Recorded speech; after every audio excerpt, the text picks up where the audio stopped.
What's up? What's good? Welcome back to my channel.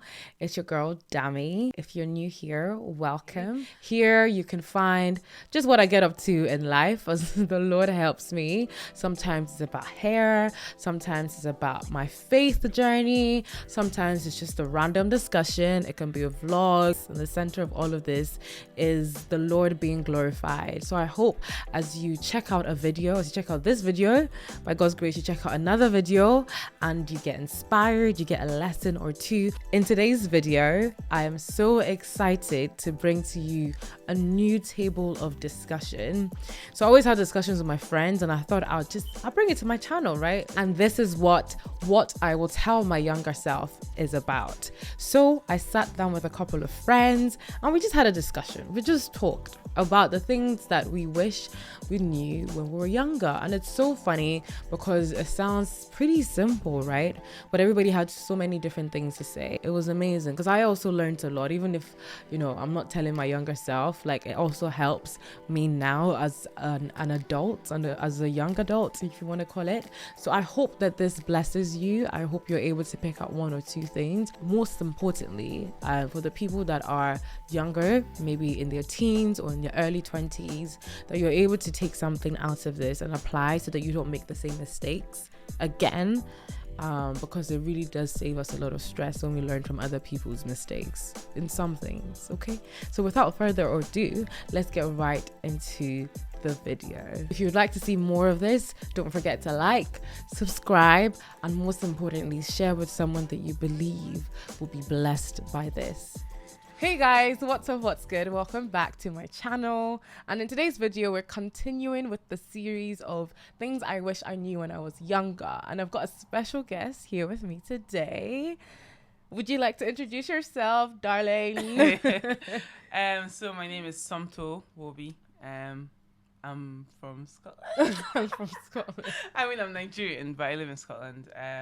Yeah. We know each other through church. Yeah. etc. And before that, slightly. Yeah. Through friends. Yeah. So we're gonna talk about what Somto wished she knew when she was younger.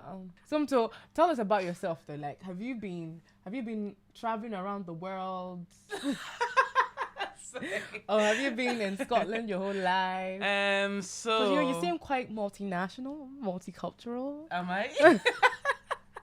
Well, from my accent, you can't really tell, but so basically, at the moment, I am studying in Bulgaria. I'm studying medicine in Bulgaria, but ultimately, I live in Aberdeen in Scotland, just studying abroad. Yeah? Is it only Bulgaria you've been to? I was in Czech Republic as well for a small period of my life. I told you she's international. But yeah, now I'm here. Yeah. So, yeah. Can you speak another language? Me and languages. It's by God's grace, those languages are in English because me and languages are not. I'm screaming. Are not friends, really. Okay, well, so based on how well you've I suppose traveled and also seen life, what would be the first lesson you would, or advice or thing you would tell my younger self? Okay. So the first one really I had in mind was a Bible verse. Wow. Yes. We love a woman of God. It was Proverbs, I believe Proverbs 3, 5, and 6. Basically just not to lean on my own understanding, but to lean on God and to trust Him. And so He will light the way of my path, kind of thing. So this one was really big because I remember when I was young and in school, my whole thing was planning. I had really set out my life. I knew when I was going to get married. Wow. I knew when I was going to have kids. I knew when I would. We always love to know. I knew the career I was going to go into. Wow. But life has its way. Where did that come from though? Was it just you being you, or was it just? I think I've always you came from. Okay, so you mean like the career choice or just my planning? Just your planning, yeah, because some people, depends on their background. And where I think I've always just been somebody that likes control. I like to know, I like things. Yeah, that's why sometimes always messaging me. She's like, what's happening? Sometimes says, what's going on? Yeah, I like to know, I like order. I like, that kind of thing. So in my life, that is not the way things turned out. It's not the way the Lord said, keep the order aside. Exactly. It's not the way it turned out. All the things I really had planned, I really had, the years and the age I would be for those things to happen never really came to fruition. And I just kind of had to reflect and go back and think, okay, why did this not happen? And I really think it's because when I made those plans, I never really took it to God and, you know, asked for his direction. I just kind of relied on my own wisdom and, you know, my own thinking because, yeah, I'm a planner. When I plan, most of the time, things I plan does work out, but it's good to plan though. Yeah, it is good to plan. But plan with the Lord. Yes, yeah, exactly. Definitely. That's the whole thing. Yeah. I just never really planned with the Lord. But now I look back, if I was to tell myself, I would just take everything to God in prayer, trust him, don't lean so much on yourself and your own wisdom. Always thank God for the things that you've achieved and the things you've not achieved. Yeah. But yes. Absolutely. As the first one. I completely agree. And I think we can be quite guilty of that even now. I think even more so now than even when you're younger, because I don't even think people plan as much like you did at that age, right? I think it's in this like 20-something years or 30-something years that you're like kind of thing, right? And because you're looking at people's like lanes as well. And one of the purposes of these episodes as well is for us to, sometimes we know things, but I feel like when we say it out, it kind of just reminds you of like being able to apply it to your life even now, not just like the lesson of then, right? Because if it's a lesson then it would also help me now. That's so true. Even when I was writing some of these things, I was like, this should really be I should also be using some of these things now. It should really be working like now, really. Yeah, definitely. Okay, point number 2. So point number 2. Are we going to? Yeah. Sometimes says, cut out my. It's fine. Sometimes has notes. She's organized. It's okay. You can look through your notes. Okay, so point number 2 for me was that I would tell myself that I'm going to go through periods of loneliness. But it's true. I'm not going to lie. It is true. I'm going to go through periods of loneliness, but ultimately, one thing I learned, I'll just tell you kind of like a background. I have had 2 periods where I've kind of felt this intense feeling of loneliness. Wow. Initially, it was after I left school. Wow. Who I thought were my friends, or I would say, exactly, they left. So, and also like, you know, the whole thing of after I left school, I took a gap year, so everyone else was kind of progressing ahead, and in terms of education, I was kind of just at home. I didn't even then finding job as a 17-year-old without. I'm not even joking. Everywhere you went, they're like, you need to have experience. Where will I? How could I? Kind of thing. I would be at home. Just then the loneliness I'm speaking about is more of a social sense. Not really. I had family and stuff like that around. Just kind of more of a social thing. Yeah. And then the second time I felt loneliness was a year after I went to Czech Republic. Before I went to Czech Republic, actually. The first time I felt it, I kind of filled that gap and that whole after I got a job with working. I never really turned to God. And a year after was when everything kind of showed itself. The comfort I had built for myself was kind of there. Yeah. No, not that it was there. It was just weak. It was weak. Right, weak. Okay. Very weak because it was work that I had filled. I had filled that gap with. And it really dawned on me that, first of all, my relationship with God was not strong. I had to change church. I had to really and my relationship with God was I really had to build a strong bond with God that, you know, I learned that the kind of God that I had always been brought up to believe was there. It was just you had to know him for yourself. Yes, exactly. I had to relearn who he was and who I had been taught that he was and relearn my relationship with him.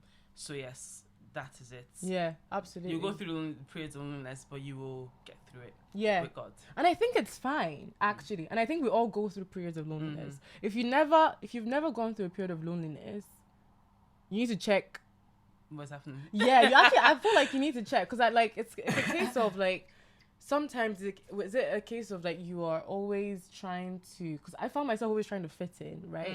And you can cover that up with, let's say, it looks like you're not lonely, but it's like, are you trying so hard to fit into areas or groups that really is not It's for not for you, you, right? yeah. But I feel like in every season, especially when, like you said, when there's change in season, right? When you have to leave a certain thing, to another thing, and especially with growing up, right? When you've not established firm, solid foundations and relationships, there's that risk of having loneliness.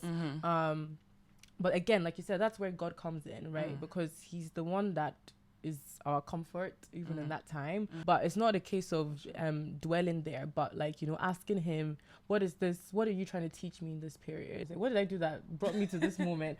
Or like, what happened? Are you trying to teach me something? Have I done something wrong to chase all my friends away? Or you bringing better friends ahead of me? Like, being very intentional. Because sometimes, as they say, on the paths to destiny, it can be quite lonely, right? So it's not everybody that can come with you on that journey. Some people are only there for a period of time. Some people are there for life, right? But having that insight, only God can give it to you. So being intentional in that area. But I completely agree. I definitely went through those phases as well. I said, Lord. I said, Jesus. But when you look back, you understand why. I understand the people in my life then, why they were there for that period. Because imagine if they were there now. Yeah. I would not be the something I am now. Yeah, really, do you get what I mean? Yeah, I would not be where I am now. I think I would, I would be really different, exactly. You probably won't be sitting here. I probably would not be sitting here. Something will be like, I don't have time for you. I don't, exactly.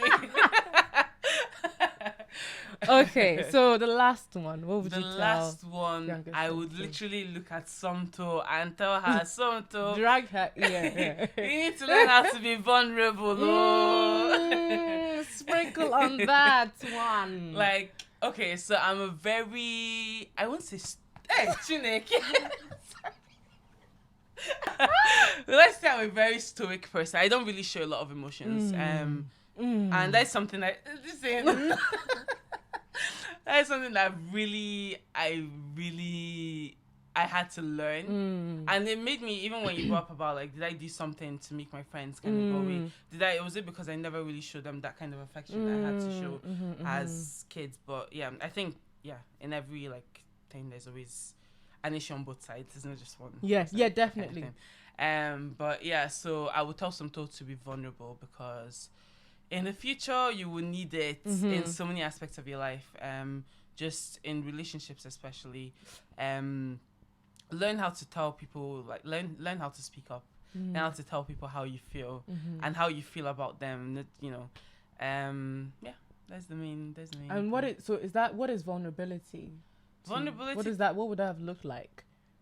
Crying, being open. I wouldn't say I'm very open nowadays. Even now, I'm still trying to learn how to be more open. Yeah, I'm trying to. Even me being here, guys, let me tell you. You are trying. I'm really trying to be a bit more open, and at the same time also knowing where to put boundaries. Yeah. Because there's open and then there's open. There's exposing to the enemy. Exactly. It's telling everyone everything. Yeah. Just and that's actually something that's quite difficult for me because I've always been, I would like to say closed off. I've always been I've always had like a limit whereby most people would get to in my life apart from family and really like some really close friends. When you were leaving, someone was like, when she was going back, she was like, when I'm usually not in the same place as somebody, I don't usually talk.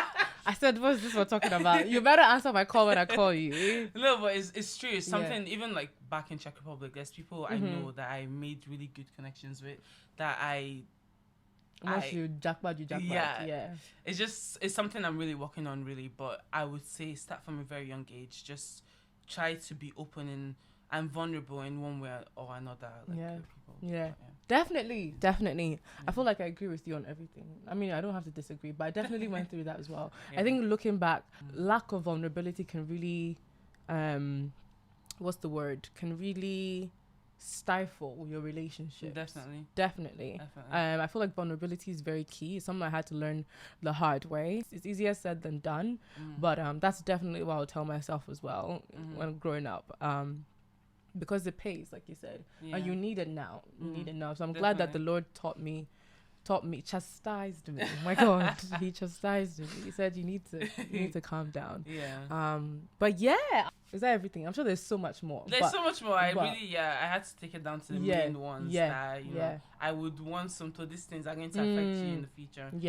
even like that whole thing you just mentioned now about stifling relationships, definitely. I notice like sometimes in some relationships, when I say some, most relationships, in my life, they only get to like a certain point, you know. And you're like, let me cut this off. No, they get to like I don't know. It's like, how will I put this?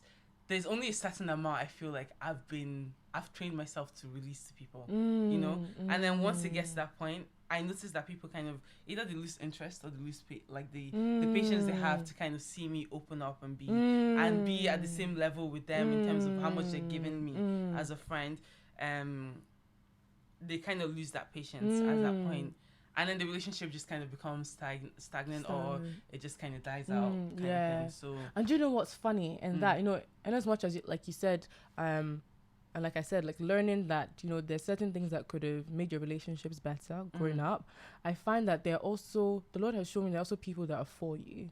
Like there are people that the people that I have in my life now that I, you know, say are my friends or my tribe.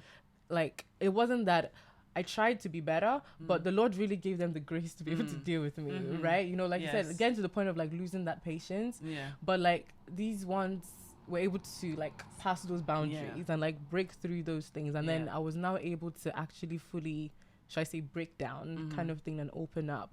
Shouldn't always be like that, but I feel like there's certain people that have that grace. Yes. And you know, once you identify those people, those are the people that you definitely need to like, you know, cherish and put in your corner. And obviously there's some that may not have that, and you need to obviously work on yourselves.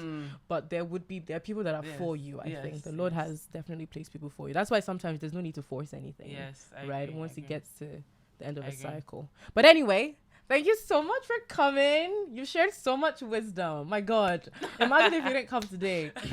Sometimes find out in a couple of days. So I said, I was drag her. Actually, I didn't actually drag you, you know. You actually volunteered. She actually came willingly. Which is very unlike me.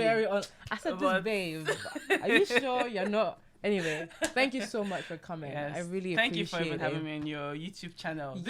This channel, if it doesn't make it, if I don't see millions, if I don't see millions of followers on this channel, my goodness, she's a hard worker. I don't understand. We bless the Lord. We thank God for grace. Thank you so much.